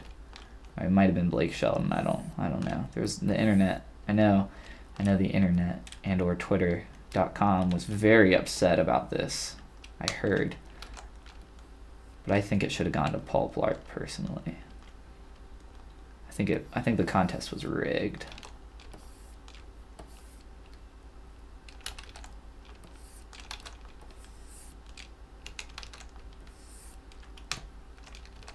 I'm just using like a real big old brush to like create some real big old folds.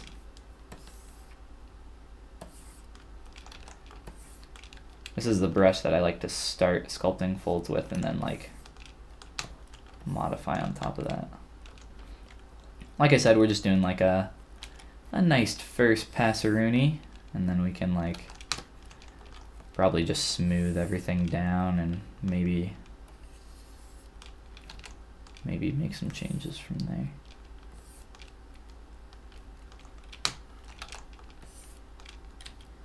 Doesn't have to be perfect. It's going to be looked at for a good solid 6 seconds and then out of your mind forever, or whoever's viewing your work.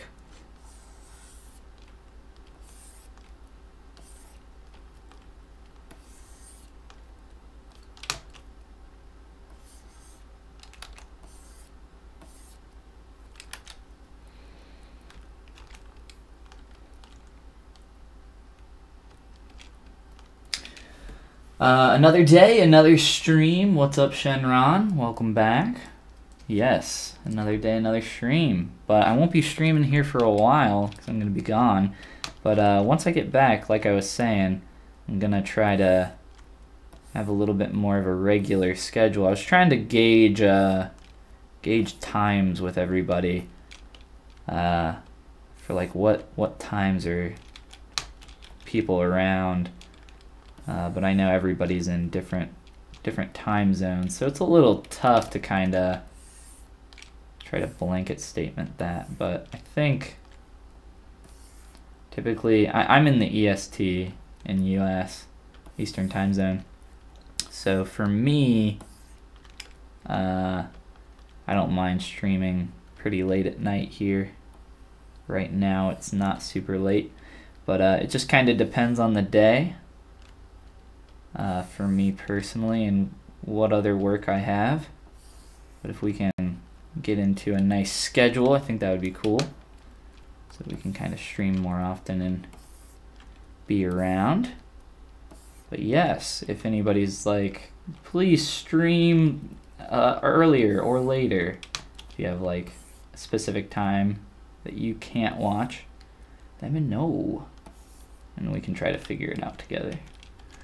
Alright, so kinda rough first pass here of just kinda getting a little bit of some flow down for a lot of this. Just some general shape.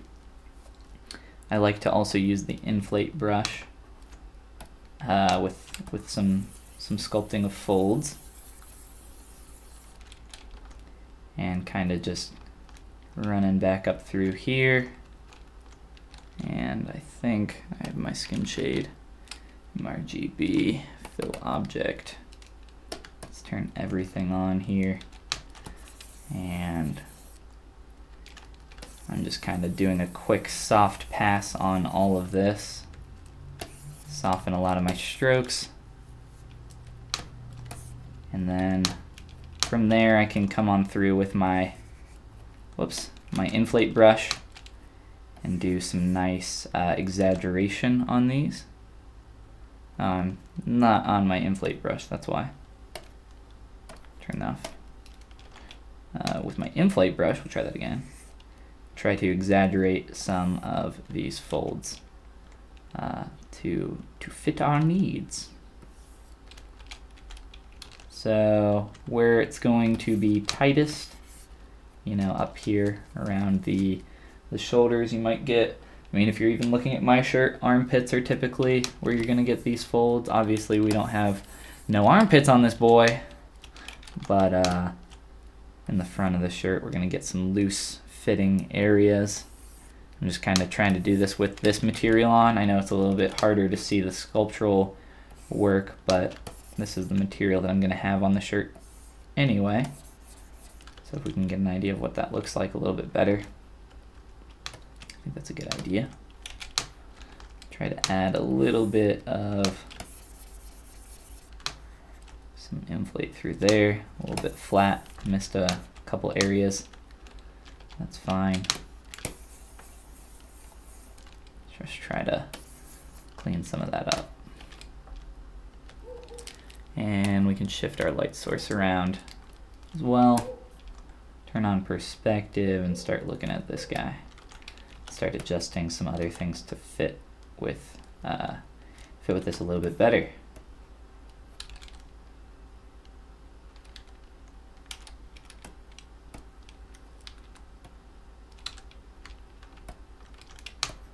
All right. Look at these pads, little hooks up here. Just a little bit of geometry to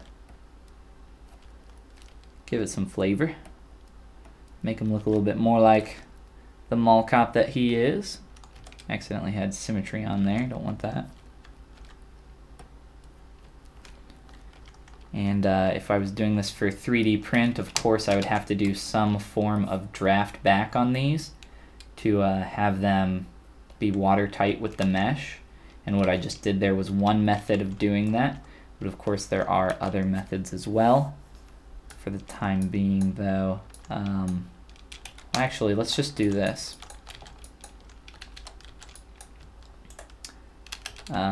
Grab this black button, what is supposed to be a button, on top, split hidden. I don't know why this is a start group. We don't want that. I'm just gonna quick save real quick. Make it EU friendly. I'm not sure what you mean by that. Oh, you're talking about the stream. Sorry, I apologize. Do you have many folds? Are you asking about fold brushes, or do you just mean, do I have many folds? We have many folds here going on. All right. So this junky geometry, how are we gonna do this? We're gonna delete higher, Z modeler, and also delete lower. No subdivs. And we're gonna mask all of these polys, and we're going to extrude them, but we're going to extrude a single poly. Make sure we have the correct operation there. And then that'll watertight into there nicely and still have that little bit of a lip there that we want. So pull on down again. Watertight. Subdivide back on up.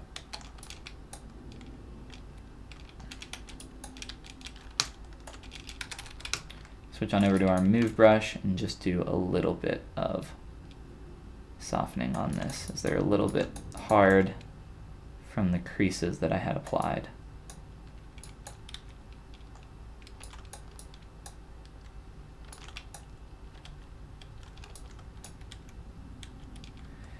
And just to make sure that these buttons are completely visible. All right, so that fixes the watertight issue that we would have there if we were to 3D print this guy. I would also have to do something with the badge here and draft that backside into into the shirt. It'd be pretty simple to do that as well. And just kind of auto groups this piece and kind of line this up a little bit and mask off all these vertices.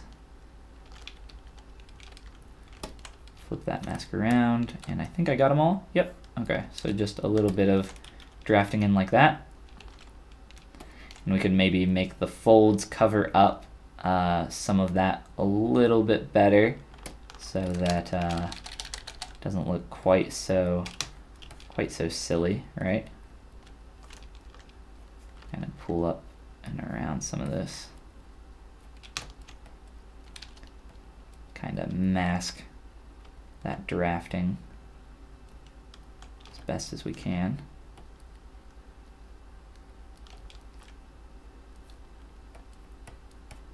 So some sacrifices, you know, have to be made for 3D printing.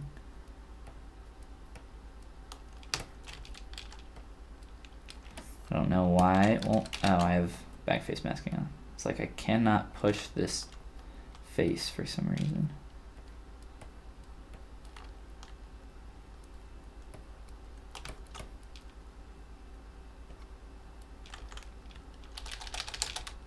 And you will be none the wiser. All right, Paul Blart, everybody. He's looking great. We got some more work to do though. Making sure.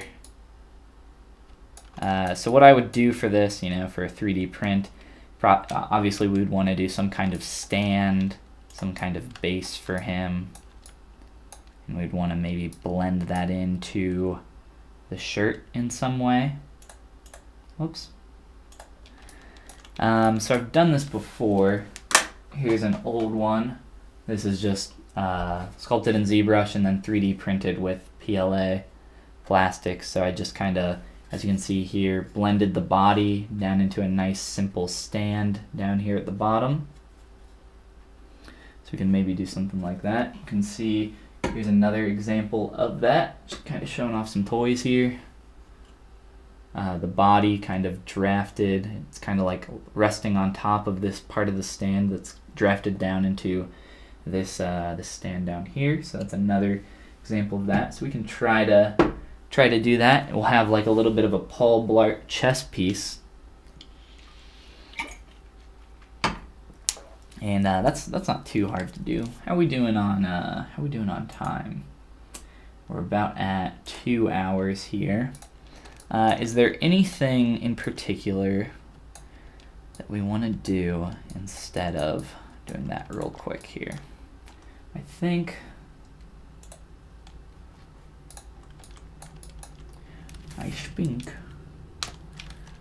we're good, but I do want to modify this collar just a tad.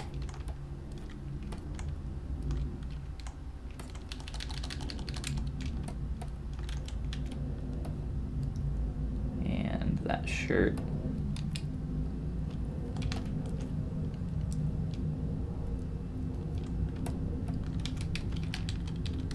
What I want to do is grab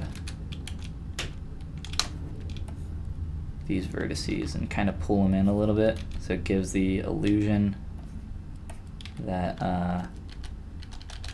the collar is kind of going over that, and I'll have to modify that inner edge.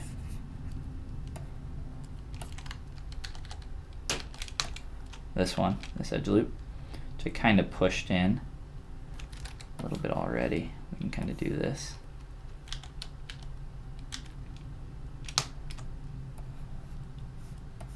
Just some quick little mods here, just to make that look a bit better.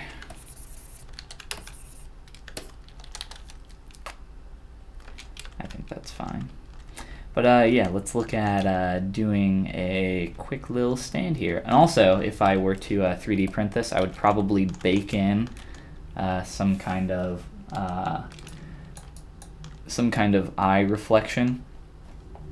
If I move the light here, I just have some black on there. If we wanted to like paint up the eyes too, we could do that. But the light, little bit of light reflection adds a lot of character, I think, so we would probably want to get that in there. But let's go ahead and look at making this stand and how we can do that. It won't be too hard, I don't think.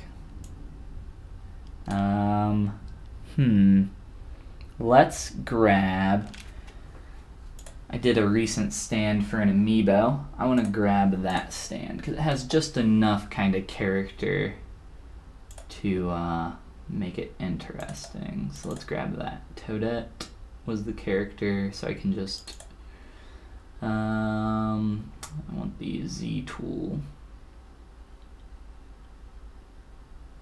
Let's do by date. I think this might be it. Okay. So sculpted Toadette. Just a quick little Toadette here a while ago on stream. What we want is the stand though. And I'll turn all this on so you can kind of see it's like the Smash Bros. Amiibo stand, but we don't need all that stuff. I just want this one. So a little bit of character. Like I said, it's not crazy, and I don't think we want anything crazy. So I would just kind of append that little tool there. Now we got that. And I would want to make sure that that is properly centered and everything. But I'm going to come back to Toadette here and remove all of that geometry. And let's do this. Let's do a deformation unify. that is going to center this object in the ZBrush space, which it already was, it looks like, to a degree.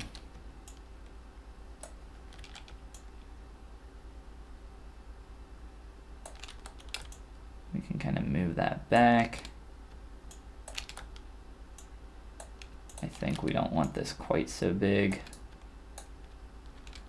And we might move it up a little bit as well. So, duplicate. We have our subdivisions here, which is still intact, so that allows us to do some tweaking to this geometry. And what I'm going to do is pull up and extrude here, a new subdivision, and pull it up into the character. And I'm going to, I think I want to scale this as well. So we'll try to make this a little bit better. So just scale on up. Something like that.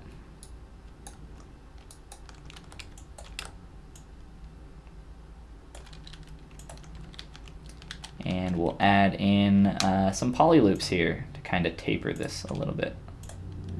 So insert poly loop, and that creased it for us automatically. We're gonna have to uncrease that. We don't want that hard edge.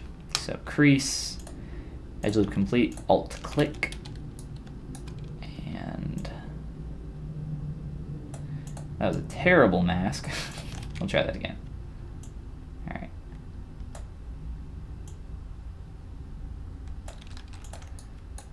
And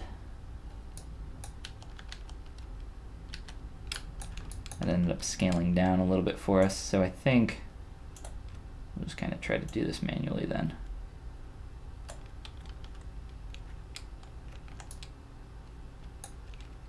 Pretty close to where we want it. So the same clipping method that I used previously, I can try that, but that's gonna put our geometry in the wrong place. That's the thing about dynamic smooth. It's a little misleading with the geometry that you end up with. Let's try to move this up a little bit and line it up a little bit better. So we're gonna have a whole BAUL Blart chess set by the time I'm through. Just doing a couple subdivisions through here, and running up a slice curve, and running a slice curve through here. And then I have this kind of connection piece, delete hidden, close holes, and I can kind of modify this and get this to work a little bit better with Blart here. And then we can have a little bit of a stand going on, and we can maybe modify some of this as well to fit our needs and have a nice, who doesn't want a BAUL Blart chess set? I mean, come on. BAUL Blart chess set's where it's at. So then maybe we can modify the shirt on both sides to kind of blend into this a little bit better. So a little bit of tweaking there. Of course, we would maybe try getting that to be the same color there, and we can carry some of the folds down into that. So just for 3D printing, you want to print on a flat, especially for something like this. If we were to print that, we don't want this just kind of floating in space. We would never be able to stand it up properly. So we can play with that, I think, a little bit later, but that's the basic process for getting closer to that direction. But other than that, just a little bit more tweaking of a couple things here, and I think I'm gonna have to bounce after that. So, Kevin James, guys, American hero. I don't think I want to do any hair strands or anything like that. We can see what it looks like real quick of a couple things here.